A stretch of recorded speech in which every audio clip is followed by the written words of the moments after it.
2021년 9월 29일 천안광성교회 수요예배를 시작하겠습니다. 사랑과 은혜가 풍성하신 아버지 하나님, 9월의 마지막 수요예배를 드리기 위해 각자의 자리에 나온 성도들에게 은총을 베풀어 주시니 감사합니다. 우리가 이미 받은 구원을 끝까지 놓치지 않고 갈 수 있도록 오늘도 예배를 통해 성령 충만의 은총을 내려주시길 간절히 소망하오며 예수님의 이름으로 기원하옵나이다. 아멘. 찬송가 187장입니다.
예배를 위하여 기도하겠습니다.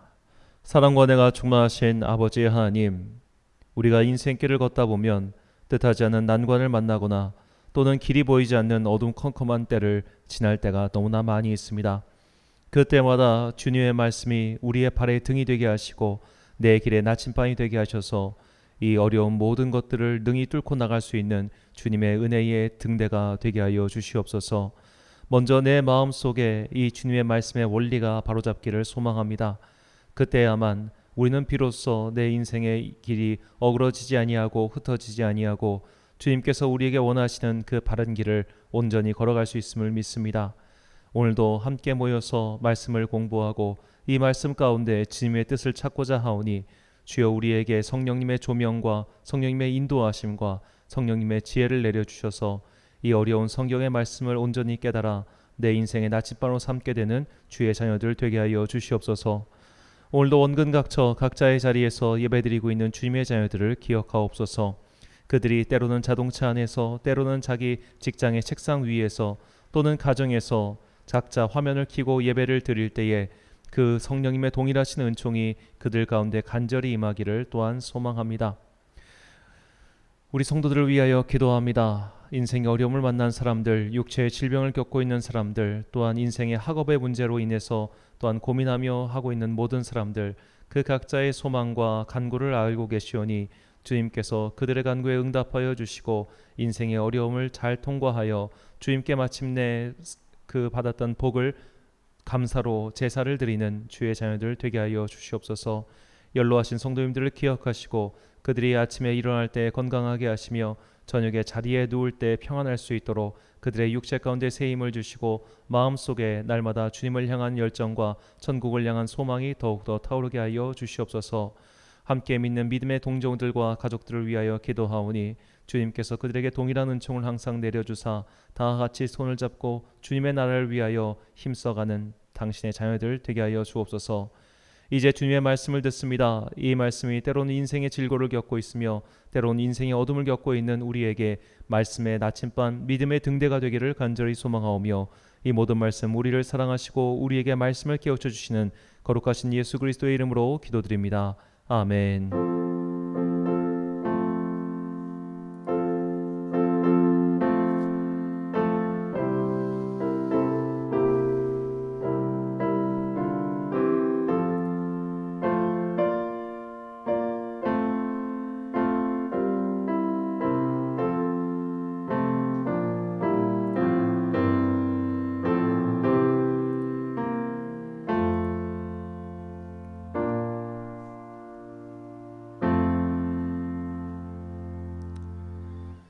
오늘 우리에게 주신 하나님의 말씀 창세기 17장 9절부터 14절까지의 말씀입니다. 창세기 17장 9절부터 14절까지의 말씀 함께 교독하시겠습니다. 하나님이 또 아브라함에게 이르시되 그런즉 너는 내 언약을 지키고 내 후손도 대대로 지키라. 회중 남자는 다 할례를 받으라. 이것이 나와 너희와 너희 후손 사이에 지킬 내 언약이니라.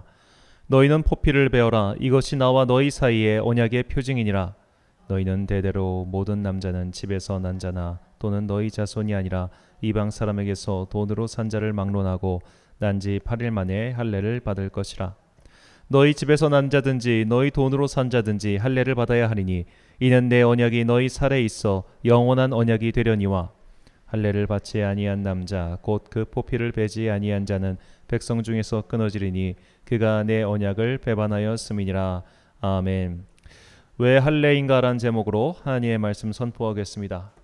우리가 요한복음 1장 1절을 보면 말씀이 하나님을 가리켜서 이제 로고스라는 표현을 씁니다. 이 로고스란 말은 원리, 이론, 체계라는 뜻인데 이 하나님께서 이 세상을 창조하실 때 그냥 창조하신 게 아니라 당신의 뜻대로, 당신의 의지대로, 당신의 그 모든 계획 속에서 이 세상을 창조하셨어요. 이 창조의 원리가 우리 가운데 있고 또한 이 창조의 원리를 우리에게 가르치는 책이 바로 성경책입니다. 그렇기 때문에 성경책은 단순히 고대의 어떤 문헌도 아니고 또는 서양 역사를 어떻게 보면 관통하는 그런 철학 서적도 아니죠. 이것은 실제로 오늘 우리의 삶을 향한 하나님의 로고스가 담겨있는 생명의 책입니다. 그렇기 때문에 우리가 말씀을 읽을 때 이 말씀을 읽고 연구하는 것이 굉장히 중요해요. 때로는 이 내용이 우리의 현실과 아무 상관없어 보이는 게 사실 너무나 많습니다. 오늘 본문이 바로 그런 대표적인 이야기죠. 할례라고 하는 것, 즉 남성의 선기의 포피를 자르는 행위는 사실 의학적으로도 별로 의미가 없고 오늘 현실에서도 별로 의미가 없습니다. 의학적으로 이게 오늘날 포경수술이라고 하죠. 포경수술이 딱히 더 좋다는 근거는 없습니다. 자, 전 세계에서 이 포경수술이 되게 일반화된 나라는 사실 우리나라죠. 거의 우리나라가 유일하다고 합니다. 그래서 세계의 포경수술 지도를 보면 이스라엘이랑 우리나라만 빨갛고 나머지 나라는 별로 거기에 관심이 없어요. 그만큼 이것이 어떻게 보면 그렇게 막 의학적이지도 않고 과학적이지도 않은 한 민족, 한 나라의 문화에 불과하다는 것을 알 수 있습니다. 그렇다면 여기에 담긴 도대체 영적인 의미, 오늘 우리에게 주시는 하나님의 메시지는 무엇일까? 오늘 한번 그것에 대해서 말씀을 나눠보고자 합니다. 제가 중국 무술을 좀 좋아해서 그런지 몰라도 이 중국 무술에 보면 다양한 형이 존재합니다. 특히 각종 짐승들의 움직임을 해서 무술을 착안한 소위 당랑권, 원숭이권 이런 것들이 있죠. 이런 것들을 형의권이라고 해요. 형 속에 뜻이 담겨있는 권법이다. 그런 뜻입니다. 자, 그런데 이 형만, 즉 예를 들어 내가 원숭이 흉내를 내고 사마귀 흉내를 낸다고 해서 그 무술이 힘을 발휘할 수 있는 것은 아닙니다. 이 형식 안에 내공이 있어야, 즉 기가 있어야 비로소 무술이 무술다워진다는 것이죠. 그래서 이런 형식과 함께 운공, 내공을 축적해야만 비로소 그 무술의 힘이 발휘된다고 합니다. 신앙생활도 이와 마찬가지입니다. 신앙인의 형태는 있지만 신앙인으로서 즉 내적 에너지, 내공이 없으면 사실 겉만 그리스도인일 뿐 구원받은 주님의 자녀가 아닐 수도 있다는 거예요. 이것을 달리 말하면 교인과 성도는 다르다고 할 수 있습니다. 교인은 내가 하고자 하면 누구나 다 할 수 있습니다. 교회에 등록해서 세례식을 거쳐가지고 교인이 되는 건 누구나 다 할 수 있어요. 하지만 그리스도께서 주시는 내적인 에너지, 즉 성령 충만하여 주님을 사랑하고 주님의 길을 가는 성도는 아무나 될 수 없습니다. 그리고 여기서 우리가 굉장히 중요한 것이 우리가 구원받는다고 하는 게 내가 교회 등록한다고 구원받는 거 아니에요. 내가 설령 주일날 예배를 드리고 교회에 등록해가지고 설령 직분자가 된다 할지라도 나는 천국과는 아무 상관없는 사람이 될 수도 있습니다. 그렇기 때문에 우리가 항상 두렵고 떨림으로 구원을 이루어야 한다는 것이죠. 내가 오늘 예배를 드리고 있지만, 내가 어느 교회 교인이지만, 심지어 어느 교회 굉장히 중요한 직분자일 수 있지만, 그렇지만 나는 사실 천국에서 주님을 못 뵙는 사람이 될 수도 있다는 겁니다. 신앙생활에서 이런 내적인 에너지, 형식, 이게 굉장히 중요합니다. 자, 우리는 할례 예식에서 이런 신앙의 진리를 발견할 수 있죠. 하나님께서 오늘 본문에서 아브라함에게 이 할례의 예식을 행하라고 명령하십니다. 그리고 이 예식을 통해서 너와 너희 후손들이 다른 이들과 구분될 것이고 이 구분됨이 너희와 나 사이의 표징이 될 것이란 말씀이시죠. 이 남성 성기의 표피를 자르는 의식인 할례는 기록에 따르면 이집트, 에티오피아 등에서도 그 행위가 있었다고 합니다. 그런데 이것은 고위층에서나 한 일이고 노예층에서는 고위층은 하지 않고 노예층만 있었던 것으로 보여요. 이 최초의 기록은 그리스의 역사가인 헤로도토스에게서 나오는데 이 헤로도토스가 기원전 5세기경 사람이고 이 이스라엘 민족이 이집트에서 노예 생활한 것이 기원전 20세기경이기 때문에 아마도 이 기원전 20세기경에 있었던 이 할례의 문화가 노예들에게 전파되었고 마치 이것이 노예들만 하는 행위로 이집트와 에티오피아 등에 남아 있었다고 보는 것이 좀 타당한 추론이라고 보입니다. 실제로 로마 사람들, 특히 이제 그리스 헬라권의 문화의 사람들에게는 이 할례의 문화가 굉장히 혐오스러운 문화였다고 합니다. 자, 오늘날은 이제 포경 수술이 레이저 포경 수술 이런 식으로 해서 깔끔하게 되지만 그 옛날엔 다 돌칼로 잘랐단 말이에요. 이 돌칼로 자른 포피가 그렇게 예쁘게 모양이 나왔을 리는 없겠죠. 이 로마 사람들이 그 당시 의상은 걸으면 남자의 성기가 그게 밖으로 잘 드러났다고 합니다. 그래서 굉장히 유명한 그 로마의 안토니우스라는 장군은 그 성기가 굉장히 커가지고 그것이 되게 동네에서 유명했다고 해요. 그러니까 이제 그렇게 다들 드러나는 의상을, 그러니까 완전히 드러나는 것은 아니지만 쉽게 드러나는 의상을 입고 다니는데 거기에 흉측하게 그 포피가 잘려있는 모습을 봤을 때 사람들이 그것을 얼마나 혐오했겠습니까? 이 고대 그리스에 어떻게 보면 그 벽화 같은 걸 보면 레슬링 같은 걸 할 때 전부 그냥 알몸으로 하잖아요. 그러니까 그들은 굉장히 그 알몸을 숭상했는데 포피가 잘려있는 그것은 너무나 튀고 너무나 혐오스러웠다는 겁니다. 자, 우리는 여기서 이 할례를 행하라고 하신 한 가지 이유를 발견할 수 있죠. 하나님께서는 하나님의 백성들이 외적으로 구분되어 있기를 원하셨던 겁니다. 이것을 오늘날 우리의 행동과 비교하자면 교회에 등록해서 다니는 것은 중요해요. 그것이 중요하지 않다는 게 아닙니다. 주일날 내가 시간을 구별하여 예배를 드리고 주일날 나름대로 자기 준비를 해서 교회에 다니는 것은 굉장히 중요한 행위입니다. 이것이 외적인 할례라고 볼 수 있겠죠. 이런 외적인 할례를 여기서만 그쳐서는 안 되고 여기서 그 다음 단계인 마음의 할례를 행하라고 우리는 배우고 있습니다. 이것은 이미 바울이 가르친 게 아니고 모세가 얘기했습니다. 신명기 10장 15절과 16절 말씀입니다. 여호와께서 오직 내 조상들을 기뻐하시고 그들을 사랑하사 그들의 후손인 너희를 만민 중에서 택하셨음이 오늘과 같으니라. 그러므로 너희는 마음의 할례를 행하고 다시는 목을 곧게 하지 말라. 아멘. 자, 이미 하나님께서는 외적인 할례만으로는 완벽하다고 생각하지 않으셨습니다. 이 육체의 할례는 마치 중국 무술에서 형을 익힌 것과 비슷합니다. 형만 익혀서는 무술의 힘을 발휘할 수 없으니 내공을 쌓아야 하는데 이것을 마음의 할례에 비유할 수 있겠습니다. 자, 그렇다면 마음의 할례를 받은 이들은 어떤 삶을 살게 될까요? 신명기 30장 6절 말씀입니다. 내 하나님 여호와께서 내 마음과 내 자손의 마음에 할례를 베푸사 너로 마음을 다하며 뜻을 다하여 내 하나님 여호와를 사랑하게 하사 너로 생명을 얻게 하실 것이며. 아멘. 자, 이 육체의 할례 그리고 마음의 할례는 오늘날 교인의 삶과 성도의 삶에 비견할 수 있겠죠. 육체의 할례를 교인이 되는 과정에 비유하자면 세례를 받고 입교식을 거쳐 정식적으로 한 교회의 교인이 되는 과정입니다.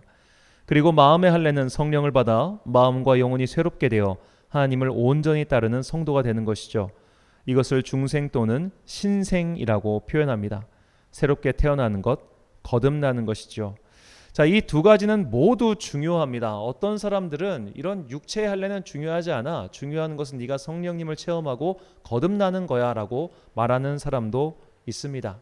자, 그런데 역사적으로 봤을 때 이 마음의 할례만 받은 사람, 즉 성령만 충만한 사람들은 이 성령님의 충만한 그 기운이 오히려 그를 교회로 이끌지 않고 사마외도의 길, 이단으로 빠지게 되는 경우가 종종 있습니다. 제가 실제로 그런 교인을 배웠는데요. 이분이 우연찮게 교회에서 집회 중에 방언을 체험했습니다. 방언을 체험하고 이제 계속 방언으로 기도를 하는데 이분이 그 어떻게 보면 영적인 열정, 이 갈급함이 교회에서 체험받지 못하는 거예요. 그러니까 이분이 신천지로 가셨어요. 제가 나중에 그분이 신천지로 가셨다는 얘기를 듣고 이게 예수님께서 이렇게 말씀하신 이유를 알았습니다. 누가복음 11장에 보면 이런 말씀이 나와요. 더러운 귀신이 사람에게서 나갔을 때에 물 없는 곳으로 다니며 쉬기를 구하되 얻지 못하고 이에 이르되 내가 나온 내 집으로 돌아가리라 하고 가서 보니 그 집이 청소되고 수리되었거늘 이에 가서 저보다 더 악한 귀신 7을 데리고 들어가서 거하니 그 사람의 나중 형편이 전보다 더 심하게 되느니라. 자, 이 멀쩡하게 교회 다니던 사람이 오히려 성령 체험을 한 이후에 더 귀신의 역사에 빠지게 되는 것, 사단의 주가 되는 일이 사실은 꽤 많이 벌어지고 있습니다. 그래서 우리가 기도원에 가면 오히려 더 영적인 투쟁이 더 많죠. 귀신 들린 사람이 기도원에 더 많이 오고 거기 가서 오히려 더 귀신 만나서 오는 사람들도 있습니다. 자, 그렇기 때문에 마음의 할례도 당연히 중요하지만 육체의 할례 또한 중요합니다. 육체의 할례는 약간 보면 형이라고 할 수 있겠죠. 그 형이라고 하는 것, 즉 교회를 다니며 교인으로서 사는 것, 이것이 굉장히 중요하고 이것만으로는 또 안 되기 때문에 동시에 마음의 할례, 즉 내가 성령의 내적인 거주와 구원의 확신을 얻어야 한다는 것이죠. 이 두 가지는 모두 중요하며 또한 두 가지 중 한 가지만 부족해도 그걸로 충분하지 않습니다. 예레미야가 이렇게 이야기합니다. 9장 26절 말씀. 곧 애굽과 유다와 에돔과 암몬 자손과 모압과 및 광야에 살면서 살적을 깎은 자들에게라. 물은 모든 민족은 할례를 받지 못하였고 이스라엘은 마음의 할례를 받지 못하였느니라 하셨느니라. 아멘. 자, 이방 민족은 아예 할례를 받지 못했어요. 그러니까 구원받지 못합니다. 그런데 이스라엘 민족은 육체의 할례를 받았지만 마음의 할례를 받지 못했기 때문에 또 구원받지 못했어요. 이 두 가지가 함께 갖춰지지 않으면 우리에게 온전한 구원의 역사, 온전한 천국 백성이 되는 것이 사실상 어렵다는 것을 오늘 성경 말씀을 통해 주님께서는 우리에게 알려주고 계신 겁니다. 자, 우리에게 사실 더욱 두렵게 하는 것은 육체의 할례를 받았지만 마음의 할례를 받지 못하여 구원받지 못하는 것이죠. 오늘 이 시간 예배를 드리고 있는 모든 백성들은 사실 다 육체의 할례를 받은 사람이라고 볼 수 있습니다. 하지만 내가 아직 마음의 할례, 즉 성령께서 인도하시는 중생의 경험, 신생의 경험을 하지 못하여 정작 교회를 다니고 있지만 내 안에 예수 그리스도를 향한 마음과 열정과 사랑이 전혀 없는 사람들은 오히려 더 큰 문제라는 것이죠. 아예 육체의 할례를 모르고 마음의 할례도 모르는 사람들은 전하면 됩니다. 전해서 이끌어오면 돼요. 하지만 육체의 할례는 받았지만 마음의 할례는 받지 못한 채 그 상태가 더욱 곤고해지고 완악해져서 마침내 하나님의 말씀조차 거부하는 사람들은 정말로 구원이 오히려 요원한 지경에 처하게 되는 것이죠. 지금으로부터 거의 한 150년 전쯤에 미국의 한 목사님께서 자기 교회 교인들 중 아무리 봐도 구원받지 못할 것 같은 사람들, 아무리 봐도 저분은 아무리 봐도 이 중생의 체험이 없는 분이다 라는 분들을 따로 구별하여 그분들에게만 좀 특별한 교육을 하려고 했습니다. 좀 구원의 확신도 심어주고 새롭게 거듭나게 하려고 교육을 짠 것이죠. 그래서 명단을 발표해서 당신들은 따로 좀 교육 좀 받읍시다 하니까 어떤 일이 일어났을까요? 교회가 난리가 났습니다. 야, 네가 뭔데 내 구원 갖고 이래라 저래라야. 거의 그런 반응이었어요. 그분이 당시 굉장히 명망 있는 목사님이었기 때문에 쫓겨나지 않은 것이지 아마 보통 목사였으면 대반 쫓겨났을 겁니다. 이 목회를 하다 보면 좀 그런 교인들이 계세요. 사실은 저분 진짜 구원받아야 되는데, 저분 정말 예수님 좀 만나야 되는데, 신앙의 연수가 오래되었고 교회에서 각종 봉사를 하고 심지어 개인 기도 시간을 가진 분이지만 마음이 편협하고 완악하고 용서함이 없고 남을 헐뜯기 좋아하고 비방하기 좋아하는, 전혀 성령 충만과는 완전히 반대되는 행동을 하시는 분들이 교회 안에 은근히 있습니다.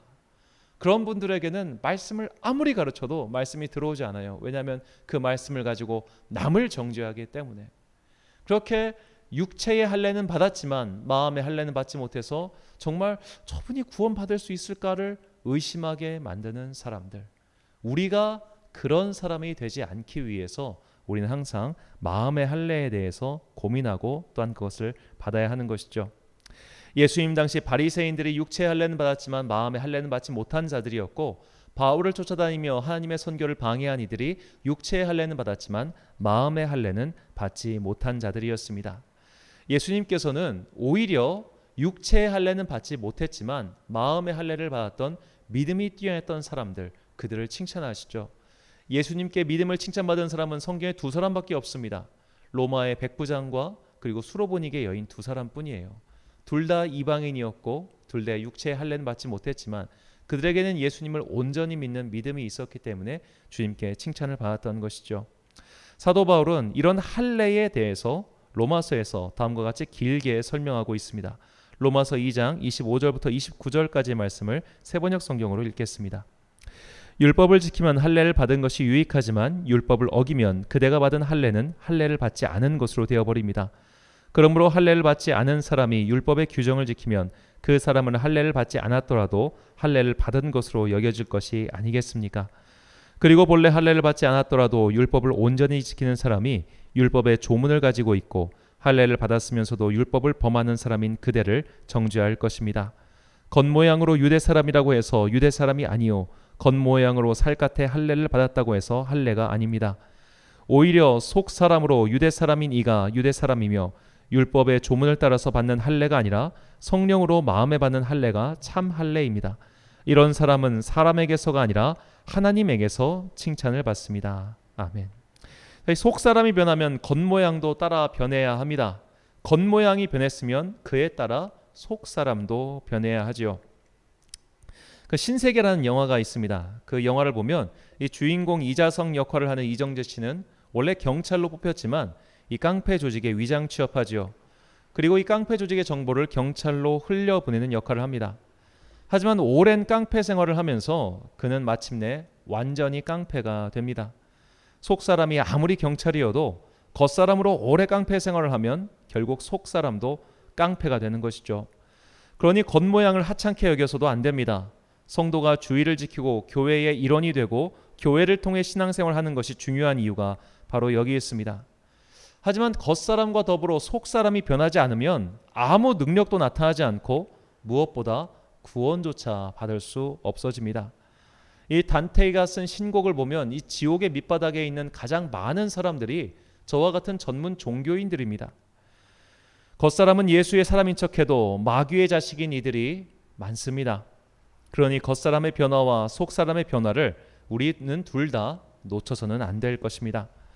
겉사람은 종교인이 되었지만 속사람이 변하지 못해 전전긍긍했던 이가 유명한 참회록을 쓴 아우구스티누스입니다. 이 영어식 이름은 어거스틴이죠. 우리나라 성도들에게는 영어식 이름인 어거스틴이 더 익숙하지만 그는 로마인이었기에 로마식 이름인 아우구스티누스라고 부르겠습니다. 이 아우구스티누스의 어머니인 모니카는 기독교 역사에서 굉장히 유명한 인물입니다. 그녀는 하나뿐인 아들이 기독교 신앙을 믿지 않고 만이교에 입문하거나 로마에서 성공하기만을 바라는 것이 매우 속상했습니다. 그래서 요즘식으로 말하면 목사님을 찾아가 상담을 합니다. 그때 그 목사님이 굉장히 유명한 말씀을 하세요. 눈물의 기도로 키운 자식은 어긋나는 법이 없습니다. 눈물의 기도로 키운 자식은 어긋나는 법이 없습니다. 그리고 그 기도 덕분에 이 아우구스티누스는 마침내 그 세례를 받고 이제 기독교인이 되기로 합니다. 근데 그가 세례를 받은 이유는 그 당시 밀라노라고 하는 지역의 대주교였던 암브로시우스가 굉장히 당시에 유명한 사람이었는데 그 사람의 제자가 되고 싶어서 받은 거예요. 즉 그의 내면은 기독교인이 아직 아니었습니다. 하지만 이 암브로시우스라는 사람의 제자가 되기 위해서 그가 세례를 받았어요. 근데 세례를 받고 나서 그 암브로시우스와 함께 생활하면서 그에게 계속 말씀을 듣고 또 나름 성경을 공부하다 보니까 그 안에 이런 마음이 생겼어요. 아, 내가 이대로 살면 안 되겠구나. 내가 이렇게 살면 안 되겠구나라는 마음이 생겨가지고 그때부터 좀 내가 정말 기독교인이 되어야겠다. 내가 그리스도인이 되어야겠다. 내가 성도가 되어야겠다라고 생각하고 공부에 좀 열중을 해봅니다. 그런데 속 사람이 계속 안 변하는 거예요. 아무리 공부를 해봐도 자기 안에 있는 이 죄성이 사라지지 않았고 아무리 그 말씀을 들어봐도 내 안에 있는 이 욕망이 사라지지 않았습니다. 그가 그래서 계속 낙담을 하게 됩니다. 하나님 어떻게 하면 좋습니까? 어떻게 하면 좋습니까? 그렇게 낙담하고 있을 때 그의 귓가에 한 노랫소리가 들리죠. 아이들의 노랫소리였습니다. 펴서 읽어라, 펴서 읽어라. 그 노래 가사를 듣고 그가 성경을 펴서 읽고 로마서 13장 23절과 24절 말씀을 읽고 그때 그가 중생의 체험을 해요. 그가 새로워졌습니다. 근데 이게 되게 중요한 게 그가 말씀의 내용 때문에 체험한 게 아니에요. 그냥 그 순간 성령님이 그에게 임재하는 겁니다. 우리가 말씀의 내용 때문에 중생을 경험하는 일은 사실 없습니다. 정말 예를 들어 제가 참 좋아하는 존 웨슬리의 경우 그가 올더스게이트 거리에서 모라비안 형제들 기도 모임 참석했을 때 성경을 읽고 회심한 게 아니라 마르틴 루터가 쓴 로마서 강해, 그것도 로마서 강해 서문을 읽다가 그 마음의 뜨거워짐을 경험했어요. 그러니까 방식이 어떤 방식을 취했기 때문에 그에게 성령이 임했다. 이것은 틀린 말입니다. 성령님께서 그날 그에게 역사하신 거예요. 그가 간절히 바랬을 때 그가 역사하였고 그는 중생의 체험을 한 것입니다. 어거스틴은 존 웨슬리든 마르틴 루터든 기독교 역사 속에서 중생을 체험한 이들은 다 똑같았어요. 하나님의 때에 그들이 간절히 바랬을 때 그들은 하나님을 만났습니다. 중요한 것은 바라지 않는 사람은 결코 만날 수도 없다는 거죠. 그러므로 우리가 항상 이 중생의 체험, 하나님의 성령의 체험, 하나님께서 성령으로 말미암아 거듭나는 체험, 이것을 하기를 간절히 바라고 그것을 구할 때 하나님께서는 정말 뜻하지 않은 방법으로 그를 만나 주신다는 겁니다. 그 안요선 목사님이라고 굉장히 유명한 그 맹인 목사님이 계세요. 이분 같은 경우는 그가 하나님을 만나게 된 게 그분이 맹인이 되고 나서 가다가 자기가 책을 못 읽으니까 학생에게 여호수아서를 1장을 읽어달라고 해가지고 그 여호수아서 1장을 읽고 그가 거듭났습니다. 그러니까 어떤 말씀을 읽으면 거듭난다, 이건 틀린 말이고 하나님의 때가 되면 그를 간절히 구하면 다양한 방법으로 우리를 변화시켜 주신다는 것이죠. 그래서 우리는 이 육체의 할례, 마음의 할례 두 가지를 모두 받아야 됩니다. 마음의 할례만 받은 채 육체의 할례를 거부하면 이단에 빠지기 쉽고 마음의 할례를 받지 않은 채 육체의 할례만 머물러 있으면 거짓 그리스도인이 되기 십상입니다. 그래서 사도 바울은 진정한 할례 받은 성도에 대해 다음과 같이 말씀하고 있습니다. 빌립보서 3장 3절 말씀입니다. 하나님의 성령으로 봉사하며 그리스도 예수로 자랑하고 육체를 신뢰하지 아니하는 우리가 곧 할례파라. 아멘. 자, 봉사를 하되 하나님의 성령으로 봉사하는 것. 내가 교회 일 내 의지로 할 수 있어요. 내가 교회 일 내 마음대로 할 수 있습니다. 내가 교회 일 하고 싶은 거 할 수 있어요. 하지만 이것은 내 육체를 따라서 하는 것이고 성령을 따라서 봉사하고 내 육체를 자랑하지 않는 것. 이것이 바로 마음의 할례를 받은 사람이며 마음의 할례를 받은 사람은 이것이 외적인 할례로 반드시 드러나게 되어 있습니다. 내공이 깃들지 않은 형식은 힘이 없고 형식이 없는 내공은 쓸모가 없습니다. 성령 충만하여도 하나님을 섬기지 않으면 마귀의 주가 될 뿐이고 하나님을 위하여 섬긴다고 해도 나를 자랑하고 육체를 신뢰하면 이스라엘 민족처럼 버림받을 뿐입니다. 사랑하는 천안 광성교회 성도 여러분, 그리고 이 예배를 함께 드리시는 귀한 주님의 자녀 여러분, 이 자리에 모인 우리는 이미 육체의 할례를 받은 사람입니다. 세례를 받고 교인이 되어 교회로 모였으면 이미 다 육체의 할례는 받은 것이죠. 우리에게 중요한 것은 아직 육체의 할례를 받지 못한 이들에게 복음을 전하여 이들을 데리고 오는 것이며 더욱 중요한 것은 내가 마음의 할례를 받아 천국의 백성이 되는 것입니다. 성령으로 새롭게 태어나지 않으면 결국 구원은 요원한 것이며 우리는 이 세상에서 가장 어리석은 자들이 될 뿐입니다. 차라리 교회에 다니지 않고 육체의 할례를 받지 않았다면 모를까, 이미 필요 조건을 충족시킨 상태에서 충분 조건을 충족시키지 못해 하나님의 자녀가 될 수 없다면 얼마나 안타까운 일입니까? 그러므로 마음의 할례, 성령님의 세례를 받기 위해 주님께 기도하며 간구하십시오. 주님께서 우리에게 오셔서 우리 마음의 구원의 확신을 주시기를 소망하십시오. 외적 구원의 증표를 내적 구원의 확신으로 변화받아 하나님의 천국 백성이 되시길 주님의 이름으로 축원합니다. 기도하겠습니다. 사랑과 은혜가 충만하신 아버지 하나님, 우리는 육체의 할례는 받았으나 마음의 할례는 받지 못하여 결국 하나님과 멀어져 버림받아 멸망한 이스라엘 민족의 운명을 알고 있습니다. 우리가 그런 길로 가지 않도록 우리의 마음과 영혼을 새롭게 하는 마음의 할례, 성령님의 세례를 내려 주옵소서. 육체의 할례는 내 의지와 결단으로 가능하지만 마음의 할례는 오직 은총으로만 가능하다는 것을 잊지 말고 부단히 주님께 은총을 구하는 진실한 성도가 되길 소망합니다. 구원의 겉모양만 갖추고 결국 하나님 곁으로 가지 못하는 안타까운 인생이 아닌 구원의 확신을 가지고 변화받은 새 사람으로 살다가 주님 곁으로 부름받는 천국의 자녀가 되길 소망하오며 예수님의 이름으로 기도드립니다. 아멘. 찬송가 436장입니다.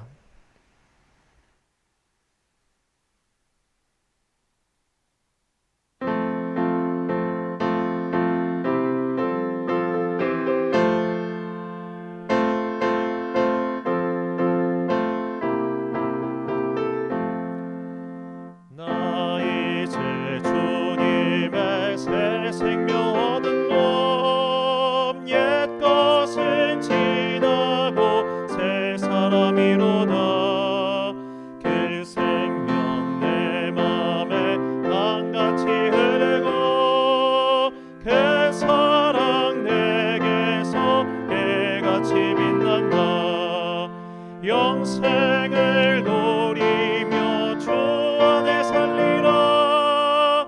오늘도 내일도 주 함께 살리라. 주 안에 감추인 새 생명 얻으니 이전에 좋던 것 이제는 값없다. 하늘의 은혜와 평화를 맛보니 찬송과 기도로 주 함께 살리라. 영생을 노리며 주 안에 살리라. 오늘도 내일도 주 함께 살리라. 산천도 조목도 새 것이 되었고 죄인도 원수도 친구로 변한다.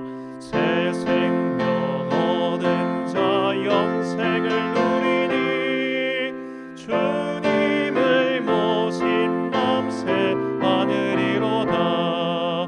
영생을 노리며 주 안에 살리라. 오늘도 내일도 주 함께 살리라. 나가는 길 험하고 멀어도 찬송을 부르며 뒤따라가리라.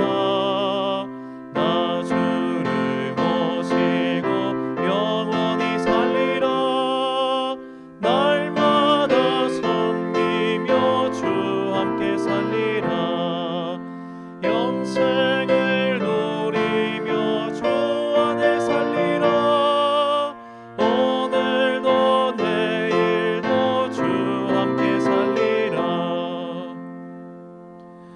주기도 문하심으로 수요예배 마치겠습니다. 하늘에 계신 우리 아버지, 아버지의 이름을 거룩하게 하시며 아버지의 나라가 오게 하시며 아버지의 뜻이 하늘에서와 같이 땅에서도 이루어지게 하소서. 오늘 우리에게 일용할 양식을 주시고 우리가 우리에게 잘못한 사람을 용서하여 준 것 같이 우리 죄를 용서하여 주시고 우리를 시험에 빠지지 않게 하시고 악에서 구하소서. 나라와 권능과 영광이 영원히 아버지의 것입니다. 아멘.